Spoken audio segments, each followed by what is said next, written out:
Hello friends, welcome back to my ডেন।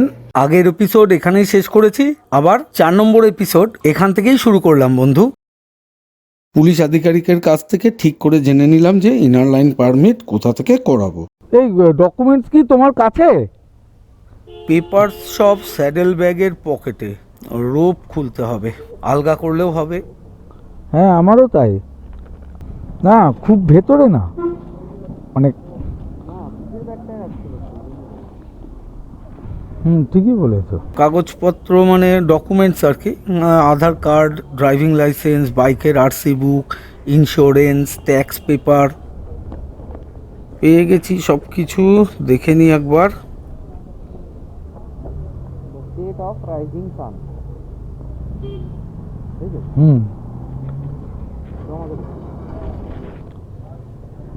কোনটা? এটা ওই ইন্স্যুরেন্স। হ্যাঁ, মেডিক্লেমের। বেশ, হ্যাঁ। সমস্ত পেপার টেপার গুছিয়ে নিয়ে দুজনে মিলে গুটি গুটি পায়ে এগিয়ে চলেছি সাইবার ক্যাফে, যেখান থেকে আমরা আমাদের মূল্যবান পারমিশন জোগাড় করব, মানে অরুণাচল ঘোরার অনুমতিপত্র পাব। এই যে সেই আকাঙ্ক্ষিত কক্ষ। भैया वो इनर लाइन परमिट बनाना है। हाँ, तवांग। हाँ हाँ, क्या क्या देना पड़ेगा? आईडी दोनों ही? अच्छा अच्छा अच्छा अच्छा। और बाइक ड्राइविंग लाइसेंस? हाँ, क्यों बोले? और कितना करके देना पड़ेगा भैया? 150 करके, एक एक आदमी का 150 करके। जेरोक्स है हमारे पास। ठीक ठीक। अच्छा, वो ड्राइविंग लाइसेंस वो कोई एक से हो जाएगा? গাড়ির কোনো কাগজ লাগবে না? আলাদা লাগে না। আচ্ছা আচ্ছা, শুধু আধার কার্ডটাই লাগবে। আমি তো গাড়ির কাগজপত্র সব নিয়ে আসলাম আমার। এই ইনার লাইন পারমিটের কাজটা করেই খাবার খুঁজতে হবে। খাওয়া দাওয়া সেরে রওনা দেব দিরাং বা বোমডিলার দিকে। দেখি কতক্ষণ লাগে। ছেলেটি অন্য কাজে ব্যস্ত রয়েছে, মানে অন্য কারোর জন্য কিছু একটা করছে। ও এদিকে আসলে তারপরে কথা বললে বুঝতে পারবো কতক্ষণ লাগবে।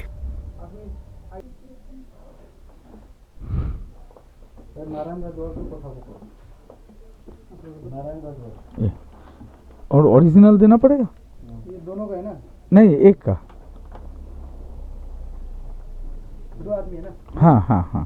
बाइक है हमारे? बाइक है। बाइक का कुछ नहीं, बाइक पे एंट्री कर दीजिए बाद में जाने में। हाँ। अच्छा अच्छा। तो इसका फोटो दोनों का एक फोटो, पासपोर्ट एक फोटो। ये ফটোটাই মনে হয় আমি কি ফটোটা আনি?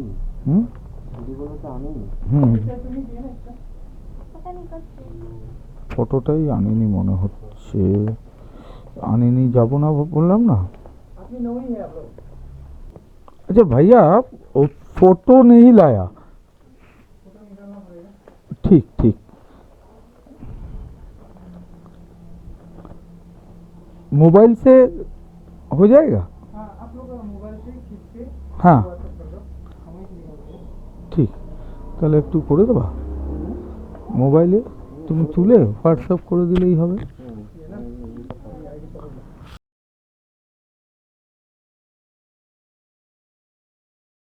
খাওয়া দাওয়া কমপ্লিট করে ঢেকুর তুলতে তুলতে বাইকে এসে বসলাম। রুটি, সবজি, ডিমের মামলেট আর 1 প্লেট করে টক দই খেয়েছি। সবজিটা ভালোই ছিল, 5 মিশালি, সুন্দর বাঙালি রান্না আর কি। निकल रहा हूँ ভালুকপং से। ভালুকপং থেকে পারমিশন হয়ে গেছে, পারমিশন করিয়ে নিয়ে রওনা দিলাম বোমডিলার দিকে। ইচ্ছা আছে দিরাং অবধি যাওয়ার, কিন্তু হয়তো দিরাং অবধি পৌঁছতে পারবো না। তো যদি না পারি আর কি, তাহলে বোমডিলায় থেকে যাব।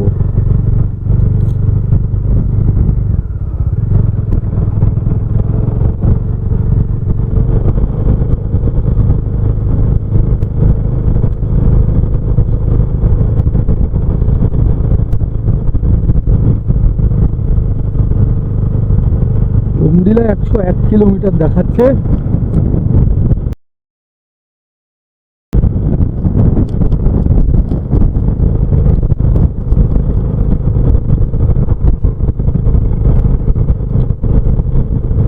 চলুন আস্তে আস্তে এগোনো যাক। পাহাড়ের একটু একটু করে চড়াই বাড়ছে। চিরপরিচিত পাহাড়ের আঁকা বাঁকা রাস্তা। বাবা, বিশাল বড় বাড়ি, রেসিডেন্সিয়াল নাকি হোটেল কে জানে, তবে উচ্চতা যে ক্রমশ বাড়ছে তা বোঝা যাচ্ছে।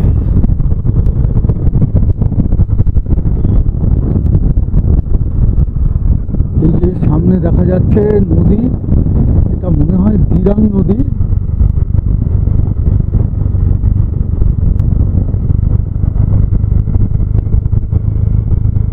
কারণ এই নদীটির নাম জিজ্ঞেস করে নেব।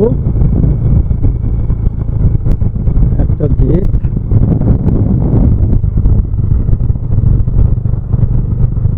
কিছুই লেখা নেই গেটে।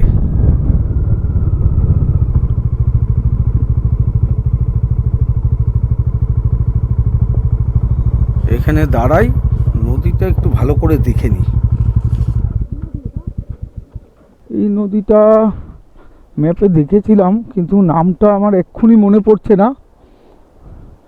শায়দ এই দিরাং, মনে হয় দিরাং নদী হতে পারে। অরুণাচলে ঢুকেই যে নদীটা, অরুণাচলে ঢোকার আগ থেকে নদীটা দেখা যাচ্ছিল, সেই নদীটা এটা। দেখো তো দিরাং নদী কি?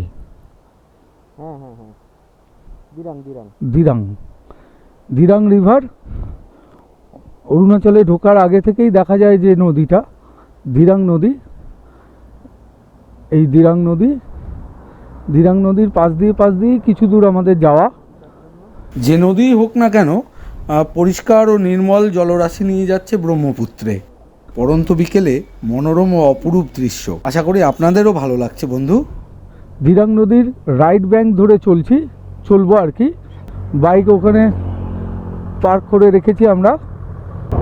ঠিক আছে বন্ধু, চলতে থাকুন, সঙ্গে থাকুন। চতুর্দিকে ভীষণ কুয়াশা, মানে প্রচণ্ড কুয়াশা, মনে হচ্ছে যেন মেঘের মধ্যে দাঁড়িয়ে আছে।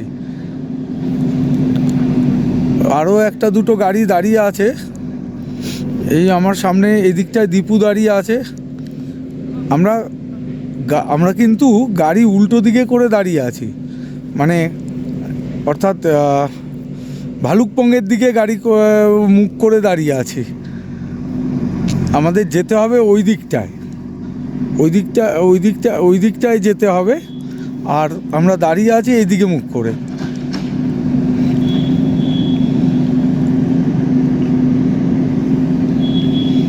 ভীষণ ভীষণ কুয়াশা। হোটেল আম্মা অসাধারণ একটা জায়গায়, কি সুন্দর।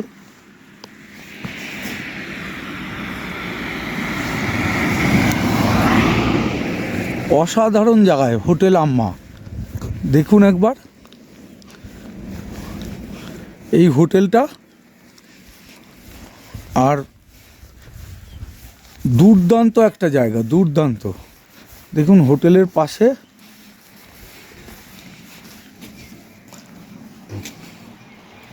এই যে দিরাং নদী, এটা দিরাং নদী না বোধহয়, দিরাংয়ের একটা শাখা।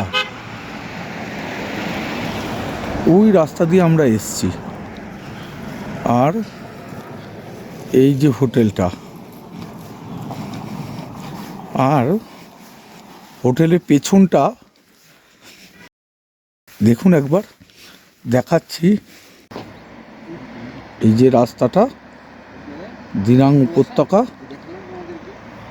আর এই তো রাস্তাটা গেছে, ওই যে গাড়িটা আসছে, এই যে মন্দিরটা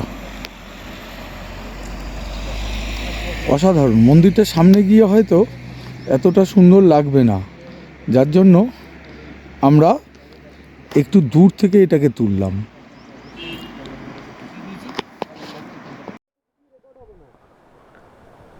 অসাধারণ অসাধারণ একটা ওয়াটারফলস। উফ, এই যে কষ্ট করে এই ওয়েদারে এত ফগ, তার মধ্যে চলেছি, সেটা যেন সার্থক।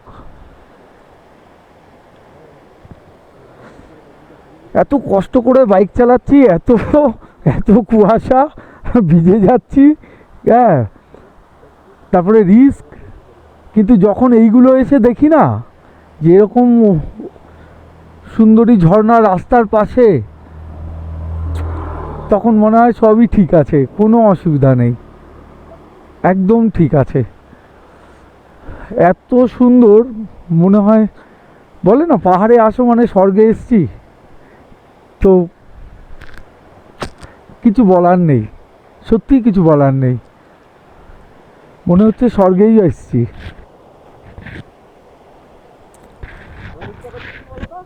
হ্যাঁ, স্নান করবা? ও,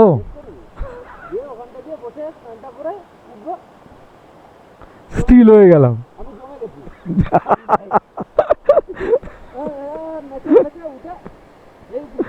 একদম স্টিল, হ্যাঁ, জমে গেছে। ওফ,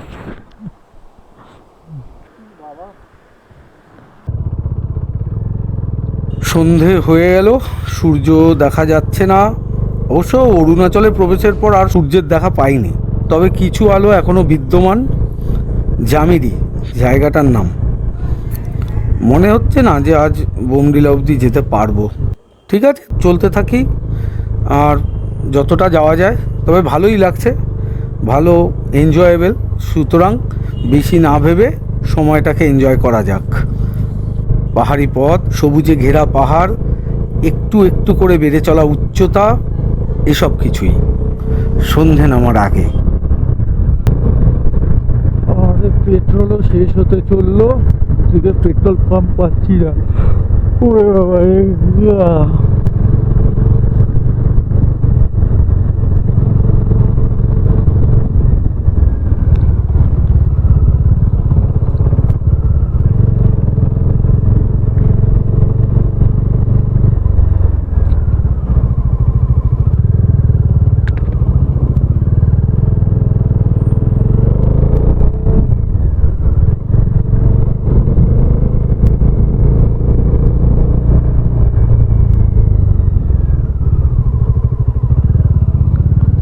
भाई साहब पेट्रोल पंप सामने मिलेगा? पेट्रोल पंप आगे है, टिंगा में है।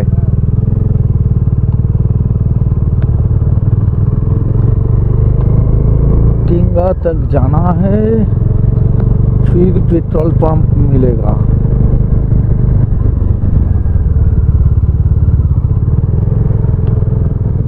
ডিনার চলে এসেছে, দীপু দুজনের থালায় সেটা সার্ভ করে দিচ্ছে। দুটো করে রুটি, আলুর দম, আলু ভাজা, বয়েলড এগ একটা করে, আর সাথে পেঁয়াজ লঙ্কা, ও হ্যাঁ, নুনও দিয়েছে। খাবার তো সব দেখিয়ে দিলাম। আর এই যে ডিনার করার জন্য একটা টেবিলও আছে দেখছি। আমাদের ঘরটা ভালো করে দেখে নিন, ভালোই, বেশ ছিমছাম। ওই দিকটায় টয়লেট, আর সোজা যে জানলাটা তার প্রায় নিচেই টেঙ্গা নদী। কাল সকালবেলায় জানলা থেকে দেখিয়ে দেবো টেঙ্গা নদী। টেঙ্গাতে আমি ওই বাইকে পেট্রোল ভরবো বললাম, তখন রাস্তায় বললাম না যে টেঙ্গাতে পেট্রোল ভরবো, ওই যে পুলিশ আধিকারিককে জিজ্ঞেস করলাম, উনি বললেন সামনে টেঙ্গাতে পেট্রোল পাম্প আছে। তো টেঙ্গাতে এসে পেট্রোল পাম্প পেয়েছি, পেট্রোলও ভরেছি। ভরার পরেই দেখছি যে পেট্রোল পাম্পের পাশেই এই হোটেলটা। দেখা মাত্র আমরা দুজনে আলোচনা করলাম, দেখলাম অনেকটাই অন্ধকার হয়ে গেছে, অকারণে আর গেলেও অনেক দূর যে যেতে পারবো তাও না। এখান থেকে আর 22-23 কিলোমিটার ছিল বোমডিলা। তা আমরা তখন আলোচনা করে দুজনে মিলে ঠিক করলাম, না এখানেই থেকে যাই, হোটেলটা রাস্তার পাশেই, তাহলে আর লেট করার দরকার নেই, আমরা টেঙ্গাতেই থাকি। যথারীতি আলোচনা অনুযায়ী সিদ্ধান্ত, আর সিদ্ধান্ত অনুযায়ী কাজ। আমরা হোটেলে ঢুকে পড়লাম। এবার জলদি জলদি শুয়ে পড়তে হবে, আগামীকাল সকাল সকাল উঠে পড়ার চেষ্টা করব।